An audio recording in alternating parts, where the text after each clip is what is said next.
قومی اسمبلی کا اجلاس 29 فروری کو طلب کرنے کا فیصلہ کیا گیا ہے۔ صدر کے طلب نہ کرنے کی صورت میں اسپیکر ایوان زیریں کا اجلاس طلب کریں گے۔ نون لیگ اور پاکستان پیپلز پارٹی نے صدر کی جانب سے اسمبلی اجلاس کی سمری مسترد کرنے پر تنقید کی ہے۔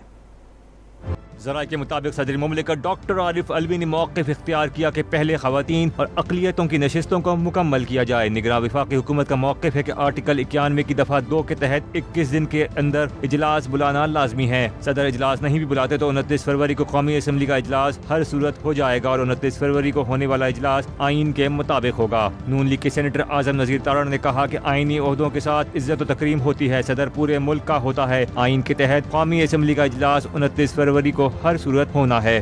اگر صدر صاحب ڈٹرمنڈ ہیں کہ انہوں نے نہیں بلانا تو آرٹیکل 91 کے تحت 21 روز یعنی 29 تاریخ کو تو ہونا ہی ہونا ہے، لیکن میرے خیال میں آئینی عہدوں کے ساتھ کچھ عزت اور تکریم اٹیچ ہوتی ہے۔ آپ پورے ملک کے صدر ہیں، آپ کسی سیاسی جماعت کے صدر نہیں ہیں۔ پورے آئین میں کہیں نہیں لکھا کہ ریزرو سیٹس جو ہے اگر ان پہ کچھ پرسنٹیج جو ہے وہ نوٹیفائی نہیں ہوتی تو اسمبلی نامکمل ہے۔ نامکمل اسمبلی کا کوئی کانسیپٹ نہ آئین میں ہے نہ اسمبلی کے رولز آف پروسیجر میں ہے۔ پیپلز پارٹی نے صدر عارف علوی پر آئین شکنی کا الزام لگا دیا۔ پی پی رہنما شہری رحمان نے دعویٰ کیا کہ قومی اسمبلی کا اجلاس نہ بلا کر صدر آئین توڑنے کے مرتکب ہو رہے ہیں۔ میں افسوس سے دیکھ رہی ہوں کہ پریزیڈنٹ صدر عارف علوی نے اپنے آئینی فرائض سے دستبردار ہوتے ہوئے پھر ایک ایسا عمل اختیار کیا ہے جس سے ان کی ساکھ پر، ان کے عہدے کی ساکھ پر افسوسناک ایک ضرب پڑ رہا ہے۔ وہ یہ کہ انہوں نے ابھی تک